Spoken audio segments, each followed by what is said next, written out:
Ito yung nakakasalang dyan, itong si Ortiga. Sa tingin nyo kung magsalita o sumasagot na ba sa katinuan ito o tama ba itong pag-iisip niya?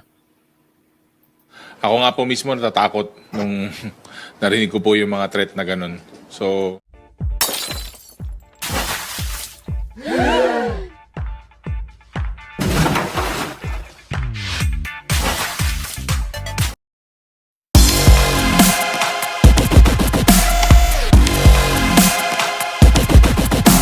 playbook ng ibang tao.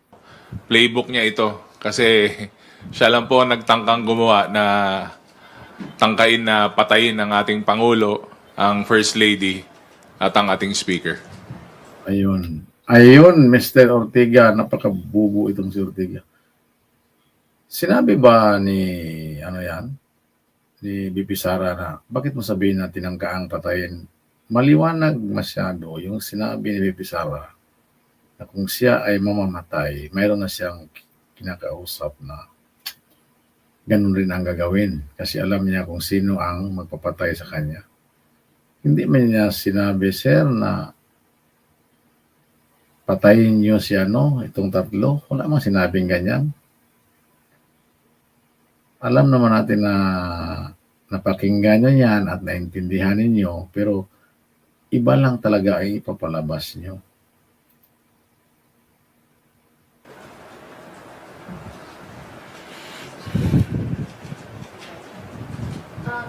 Sir, kasi thank you so much. Pero regarding lang po ulit doon sa impeachment complaint, you mentioned po before, I think a month ago, Chair Chua, na may nakikita kayong grounds kay VP Sara nga po sa hindi pag-explika na nga itong mga confidential funds. I think you mentioned about graft, corruption, and betrayal of public trust. Do you still hold this same sentiment pa rin ba? Kasi natanong po sa akin yan sa isang interview kung may ground. So, base po sa aming investigasyon, maliwanag naman po yung ground. Ang tanong lang naman po dyan kung ito po ay itutuloy. Tutuloy po ba, sir? Sa ngayon, wala pa nga po na pag-uusapan, kagaya po na ng binanggit ko. Kaya nga nagugulat po kami kung saan po nanggagaling yung mga ganyang salita. Dahil unang-una, syempre, alam naman po natin yung sitwasyon ngayon. By next year, election na. So, lahat busy. So, kaya hindi ko po masagot kung totoong magkakaroon ng impeachment dahil by February, start na po ng national. Itong si Chua, kung mapansin natin, mga ka-people, nung last na interview ni Vice President Sara Duterte, nung galit na galit siya nung sa live niya sa Zoom, sinabi ni Bibi Sara na itong si Chua ay nagbitiw ng mga salita. Kung pag-off na daw ang kamera, ay sinasabi pa na hindi daw niya ginusto itong ginawa niya, pero pasensya na lang kasi kailangan namin ng pera kasi malapit na ang eleksyon. Yun ang lumabas sa bibig ni Sara Duterte. Kaya nga nagalit itong si BP Sara. Sinabihan daw itong si Chua na bakit pa naman tarantado ka pala kasi sinisira mo yung pangalan ko, hindi mo naman pala gusto. Yun ang sa interview ni BP Sara, no?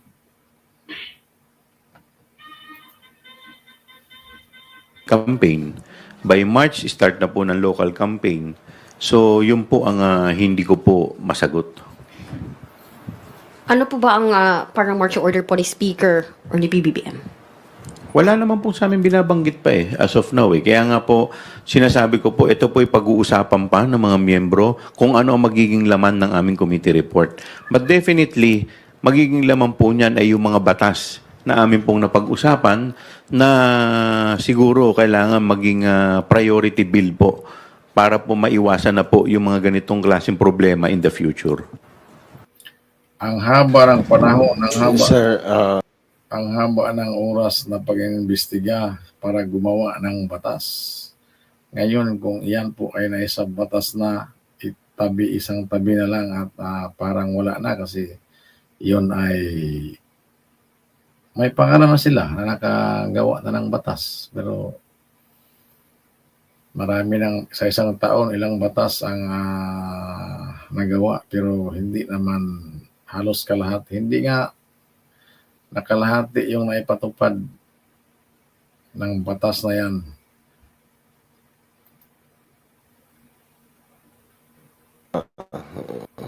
Ako na lang.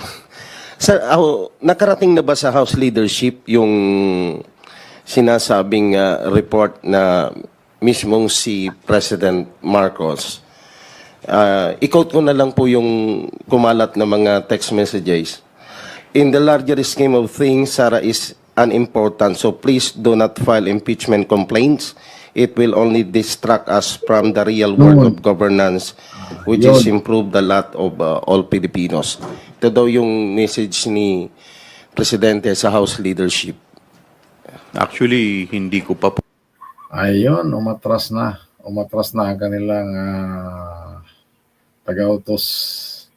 Parang may nakita na yata itong hindi maganda. Kasi kahit anong gagawin nyo, kahit anong idea pa yan, yung pahiring-hiring nyo dyan, yung taong bayan ay matalino na ngayon. Alam na nila at mas lalong dumadami yung mga supporters ni VP Sara. Kaya itong si President Marcos ngayon ay siguro nakaamoy na. Kaya ito ngayon ay gumawa ng mensahe. Kasi nung nakaraan, ay sinasabi niya ay papalagan ko yan. Ngayon, iba na naman yung mensahe na pinalabas. So, anong gagawin nitong tatlong itlog ngayon dito? Itong si Kungon at si Chua at si Ortiga. O, itong si Chua kasi ay the end of the days lang palaging sinasabi ito. At ang isa naman ay palaging anong-ano. alam yan. Wala naman po akong nare-receive na communication from the House leadership. Sa ngayon po, ang naging concern lamang po namin ay yung issue po dito sa hindi po pagharap ni VP sa NBI dahil ang ginagawa nga pong rason o dahilan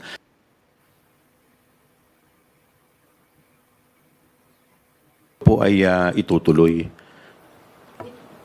Tutuloy po ba, sir? Sa ngayon, wala pa nga po na pag-uusapan, kagaya po na ng binanggit ko.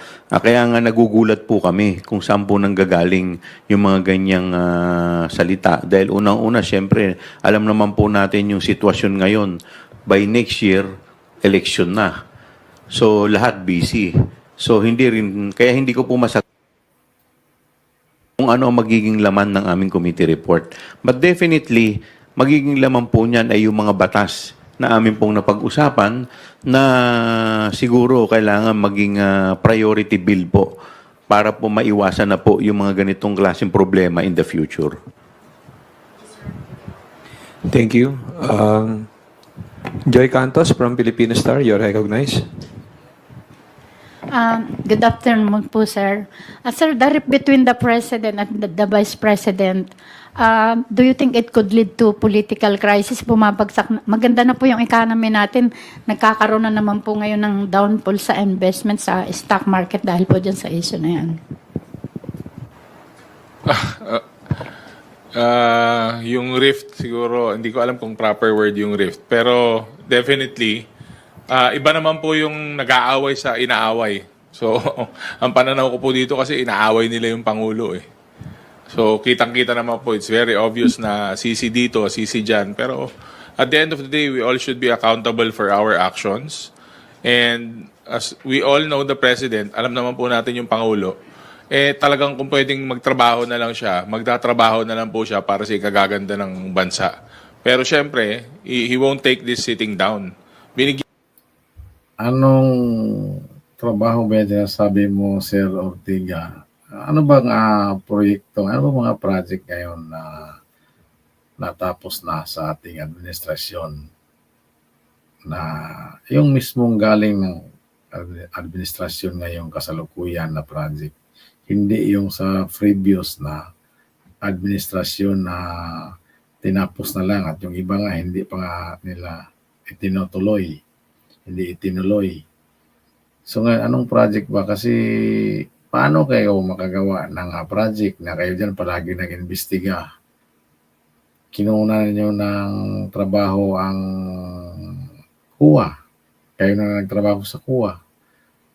Ngayon wala na, paano magka-project na ang pina-project ninyo, ito mang si Sara Duterte na tanggalin ninyo, yun mang ginawa niyong project ngayon na prioridad.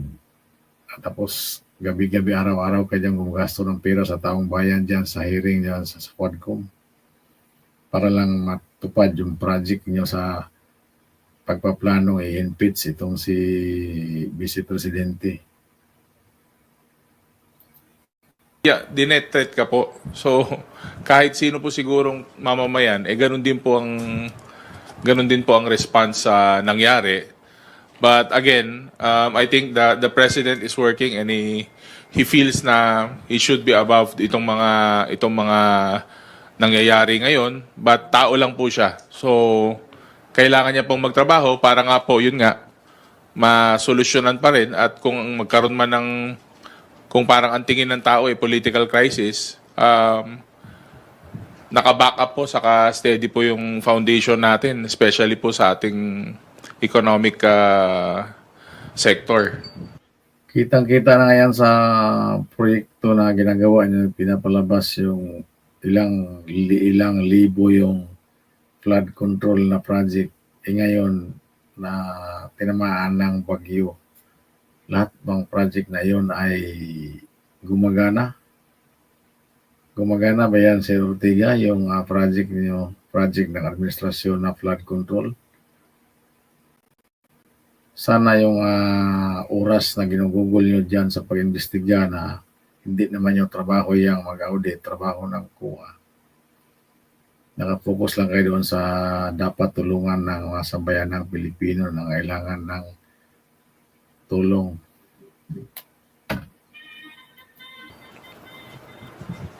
Alam po ninyo, ako sa totoo lang nalulungkot po ako dahil nung ako po'y nagsimula dito sa Kongreso, ako po'y hindi kabilang sa kanilang partido. Hindi po ako kasama sa unit team. Kaya lang po, ako po bilang isang mambabatas, ako po kasi naniniwala na lahat po tayo, people have spoken, nagsalita na po ang tao nung eleksyon. Dapat po lahat kami, we should rally behind the president. Why? Because kung ang presidente po ay naging matagumpay, ang bansa po natin ang makikinabang and it will redound to the benefit of the people. Pero kung Paano nga magtagumpay kung ganyan ang estilo ng pagpamamalakad at pag yung ginagawa nyo dyan, paano magtagumpay pag ganun? Ang tinatrabaho ninyo, ang kinakalaban ninyo ay kasamahan lang ninyo sa gobyerno. Itong ahensya ng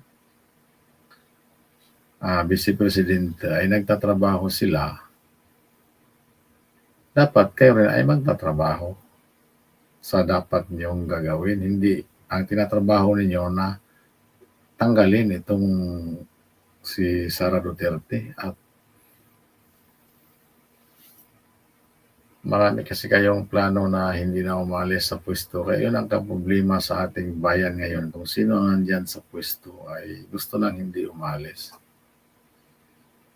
Pero hindi na kasi mangyayari yan kasi mayroon tayong eleksyon.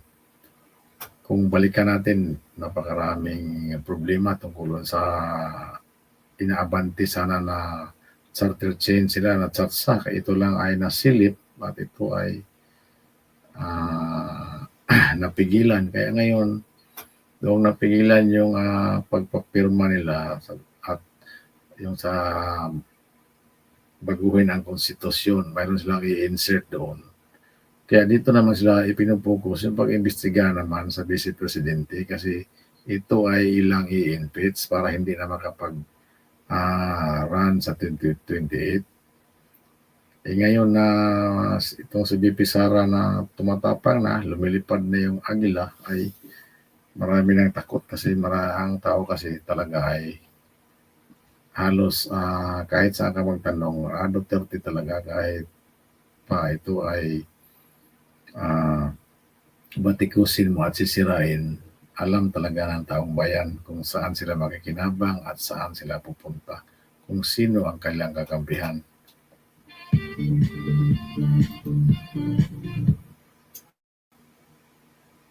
Ang presidente po ay hindi naging matagumpay, ang kawawa rin po ang bansa natin.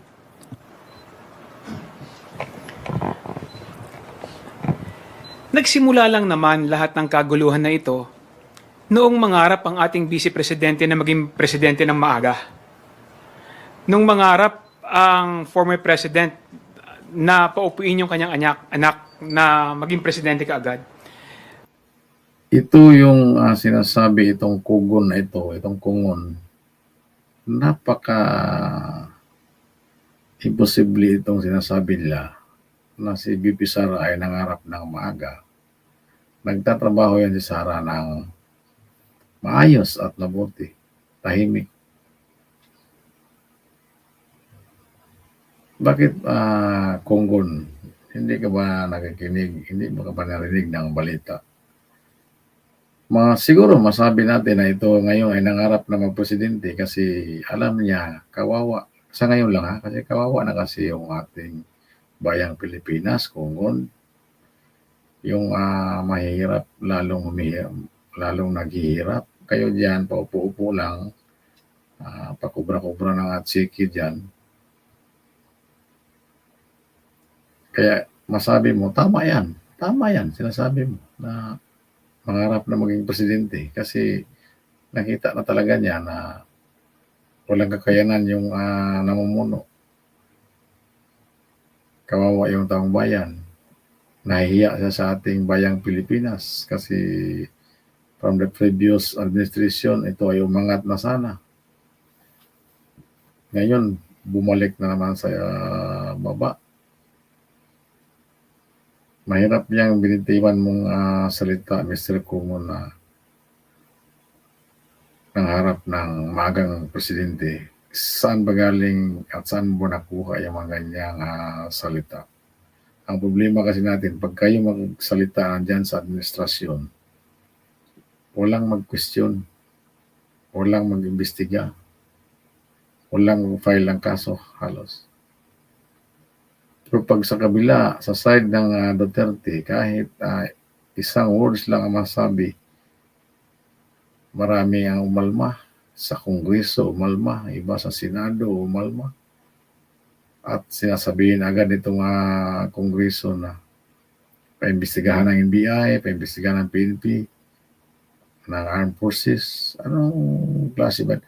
Ang problema na kayo nag-away-away kasi dyan, kung kayo ay lahat ay nagkakampi at magkasundo, yun ang tama para sa ating bayang Pilipinas, mga kapipol.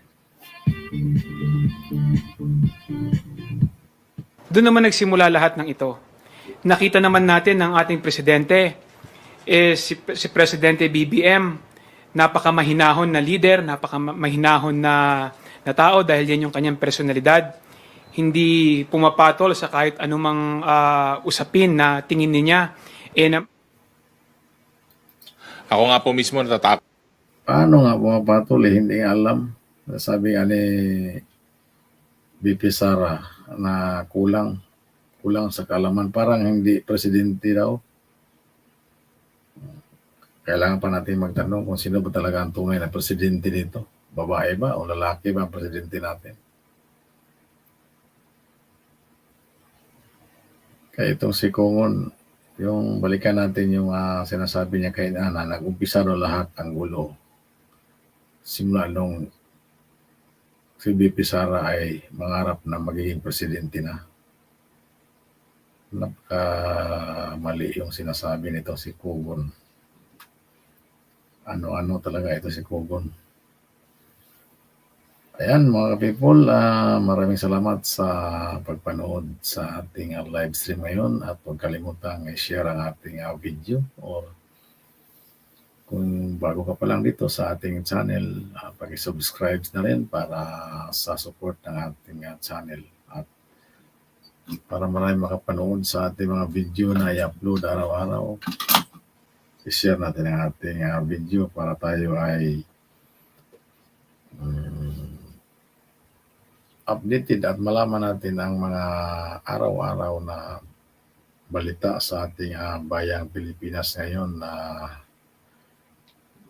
palubog na. Ano na bang nangyari ngayon sa ating bayan? At ang kawawa dito, mga kapipul, yung ating taong bayan na naghihirap at mga mahirap at lalo pang humihirap. Kaya once again, magandang gabi sa lahat. Hanggang sa sunod nating video bukas at sana may share ang ating video para maraming makapagsuporta sa ating channel. Once again, this is Mr. Bohol. Maraming thank you.